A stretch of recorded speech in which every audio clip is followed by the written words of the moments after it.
An enlightening, but also a very worrying question asked in the National Assembly, again going through parliamentary questions and answers. It was an question asked by the EFF to the Minister of Basic Education. What is the number of bullying cases that have been reported to the department in each province since the opening of schools for the 2025 academic year? What programs have been put in place and implemented to create an anti-bullying awareness campaign in schools and in broader society? Since the beginning of the school year, the 15th of January, there have been 548 cases of bullying incidents that have been reported. Limpopo has the highest number of reported cases, 305. Eastern Cape or the Northwest is second with 78 cases. The Eastern Cape, 68. The Western Cape has 11 reported cases of bullying, reported to a teacher, to a principal, and then reported to education authorities in the province. The department also reaffirming its commitment to ensuring a safe and secure school environment free from bullying. But the issues of bullying is persistent. More and more people and children speaking up, whether directly or indirectly affected by it. But there's this unique initiative that is rare and new in this conversation. And it's called Bully Dialogues by Bryan Schimmel and Clinton Fein, and through online storytelling on social media and in the form of a podcast, they share what are deeply personal stories on bullying. What makes it even more compelling is that the one bullied the other. Bryan, a former victim, Clinton, a former bully, came together to explore the complexities of their shared past. And they join me now on the line, Bryan Schimmel and Clinton Fein. Thanks so much for joining us. Clinton, I'll start with you. How did you reconnect with Bryan many years later? You are now aging gracefully, but middle-aged men. Surely this comes from an experience when both the two of you were still children, Clinton? Yeah, hi. Thanks for having us. It was through a mutual friend. It was in 2010. I happened to be visiting South Africa. I've been living in California for the last 40 years. And he reminded me of Bryan in conversation. And I had genuinely forgotten about Bryan, and I'd forgotten how I had bullied him. And when he reminded me, it triggered some pretty crazy memories. So I sent him a Facebook request, which he accepted, and nothing ever came from that. And then in 2019, I was visiting here. And once again, this same mutual friend said, do I want to join him and Bryan for lunch? And for me, it was, that it would be a great opportunity. I don't know that Bryan would want to, but it would be a great opportunity for me to apologize because I genuinely wanted to. And so that was the beginning. And we ended up having a really intense, sometimes uncomfortable, but really rewarding conversation. And we decided following that conversation, to actually do something about it. And it led to pretty much where we are today. And Bryan, very short version of it. And Bryan, what was your first and initial response to Clinton's overtures to reconnect? Well, it had been 38 years, and I hadn't seen him other than on Facebook. And we always say, I accepted his friend request, in the beginning, because in the early days of Facebook, that's what we did. We weren't suspicious of people who sent us friend requests, but it didn't lead to anything. And I arrived thinking, I'm now an adult. My last memories of him were what they were. And, this might be awkward, this might be uncomfortable, this might be, just a a cup of coffee, and how was your life and how was my life, and we move on. And he took the wind completely out of my sails, and he sat down in front of me and he said, "It's 38 years too late." He said, "But I want to apologize." And that completely took the wind out of my sails. And he said, "I know I hurt you. I know I was mean to you. I know I was all these things to you." He said, "I want to hear it from you. I want to hear what you experience." And then once, and it was like ripping an old wound open that had been healed for a long time. But it was necessary because I didn't realize how much was still buried in that wound. And it all came out, and he said to me, I offer no excuses." He said, "But may I provide a context?" I said, "Sure." And what was fascinating is all these years later to find out that it wasn't just bullying behavior for a case of being mean and ugly and unkind. It was all very, very it all had a context and it made sense. And I think a lot of the time what we tend to do is we tend to demonize the bully and humanize the victim, and that's the kind of norm and the conditioning with which people are raised. And what we are trying to illustrate is that there are numerous shades and nuances in between. That people who bully are not always bad, and people who are bullied are not always good. And there's often, people who are bullied are often manipulators, and they manipulate people into bullying them and then claim victimhood. That's not to say I'm victim blaming, but these are just some examples of the nuances that happen in between. So once we had this incredible reconciliation, and we realized that it's all that so often we hear the victim story, we don't hear the bully story. I've been watching, Clinton. I've been watching the videos and listening in on some of the podcast episodes, and you make a very important point in one video where you say that being a bully is not an identity, and that we help solve this particular social scourge. You help the victim and the perpetrator by not casting people into these narrow definitions of you're a victim, you're the perpetrator, and that is your identity from the beginning to the end. Clinton? Yeah, I mean, I think that's critically important, because if you frame bullying as a behavior rather than as an identity, it allows room to change, because behaviors are much easier to change than a label. Labels stick, and not only for the person who's doing the bullying, and even in the language that we say now, so we don't really refer to a bully, we refer to someone who's bullying or who's exhibiting bullying behaviors. But even in the context, if you involve parents, if it's still minors, a parent is going to be much more receptive if you approach them and say, "Listen, your kid is exhibiting bullying behaviors, maybe uncharacteristically, and let's figure out what's going on." Is a much easier conversation to have than to say your child's a bully. Because immediately the parent is going to want to defend the child, the stigma that comes with that label, and all the ramifications, especially in the context of zero tolerance policies and things like that.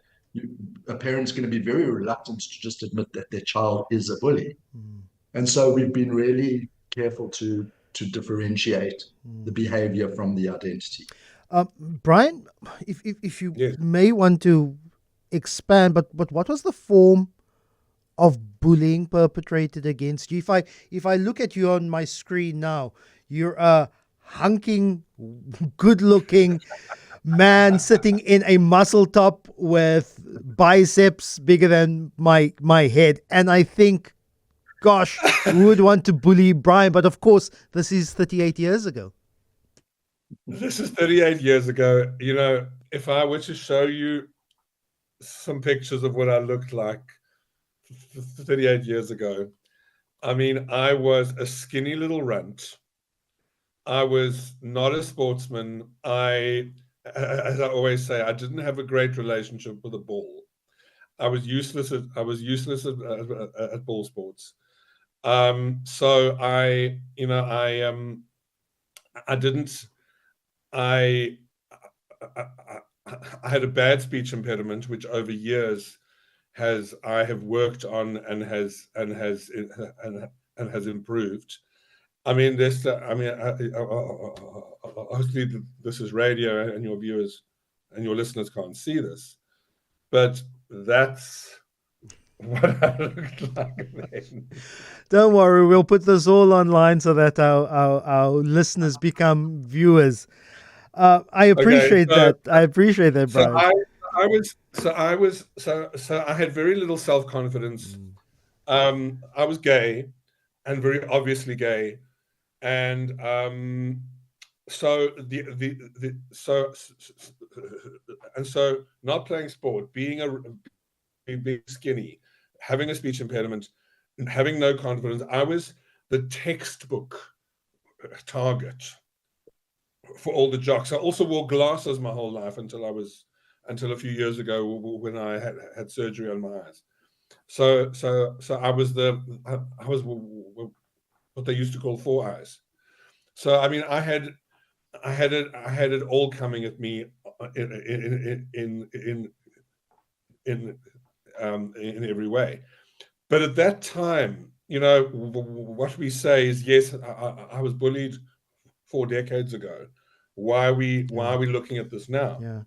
Is because whether it was confrontational at the time, which was name calling, punching, kicking, throwing me around, ambushing me, sabotaging me at school, that doesn't end that doesn't end anymore at 3:00 in the afternoon.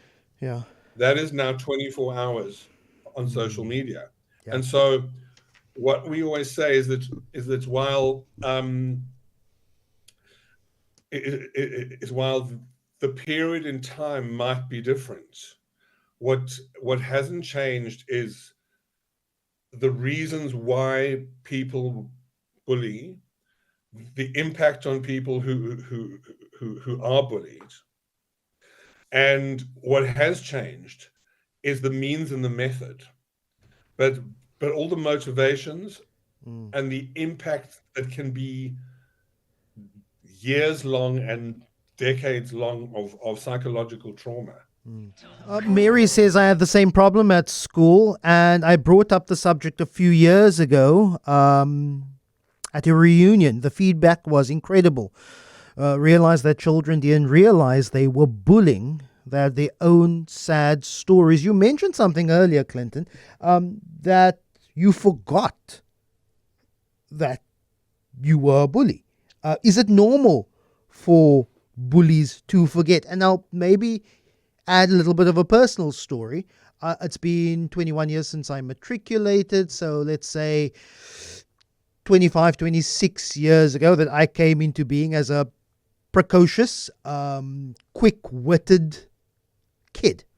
And many, many years later, in reflecting on school, some of my friends said, yeah, Lester, you weren't violent. You didn't exert any pressure or authority, but you were very, very clever. And sometimes you use that cleverness to hurt people with the words that you use? Because they say you were quite precocious, you knew how to use words, and you could describe people very, very well. And many, many years later, 20, 25 years later, I would be able to admit and say, gosh, I didn't see it that way. But in my defense mechanism, because I was a short, stout, portly lad, I used my wits in order to fight with people. And talk to me about this concept of bullies forgetting, Clinton. So, I mean, you grow up, you mature. I moved to go live in New York when I was 21, and then I moved from New York to Los Angeles, and then spent the rest, like the next 40 years, next 38 years in California. And I didn't, you know, I started doing things just through realizations of what was interesting to me, etc., etc. I ended up becoming a free speech advocate, an activist, and I had this propensity to protect and defend people. Well, it became what I did, and I didn't really reflect on my past. I didn't take the time to go back and go, what's driving my motivations to be a free speech advocate? What's driving my motivations to take on the military, which was something I did in America. And it was, your perception of yourself changes. And if I hadn't have been reminded of Bryan that first time, I don't think I would have. I actually really did consider myself, and to some extent still do, to be a pretty nice guy. And I didn't, I have friends, people like me, mostly, but I just didn't. It didn't occur to me to go back. And when it was first raised, and I was first reminded of how I treated Bryan, like there was this pit in my stomach. So I was like, it triggered these memories, and it made me realize that firstly, Bryan wasn't the only person I bullied. Like some of those things came out afterwards a little bit. And just, I was able to, with the benefit of hindsight, I was able to recognize what I was doing, why I was doing it. And, I was hiding, I was trying to project a certain image in a very immature way. I thought that that was the best way to do it, to project masculinity was to bully someone else. I don't want to go through the entire multi-page response by the Department of Basic Education on all the interventions that it proposes in terms of protocols of when it comes to dealing with bullying at schools. But between Clinton and Bryan, you're doing really, really great work with bully dialogues. Have you guys been invited to address schools, address particularly young men's groups, to talk together as victim, as perpetrator? Again, Clinton, maybe doing away with some of those identifying markers, but taking this out and talking to particularly young men in person. Bryan, if so, what's been the response? We have, in the last 2 years, we have spoken to a number of schools. But what is interesting is that there are some schools, and in fact, I'm not going to name it, but there's one in Cape Town that is an all-boys school that we are aware through parents who have contacted us has got some serious incidents of bullying. Here's the problem: is that a lot of those kind of schools don't actually want to confront it head on. So what happens is there may be a list of protocols by the Department of Education, but a lot of those are not. I haven't seen them, and so I can't comment on them. But what we have found is that in our willingness to be so brazen and so confrontational about it, and to talk about the fact that we don't believe in a zero tolerance policy situation, because by punishing somebody who bullies by either suspension or expulsion or something, or some other extreme, doesn't actually solve the problem. Because what happens is a lot of the time, people who are bullied know that that's the outcome, and they use it. So what we propose is intervention that is all about restorative justice. Yeah.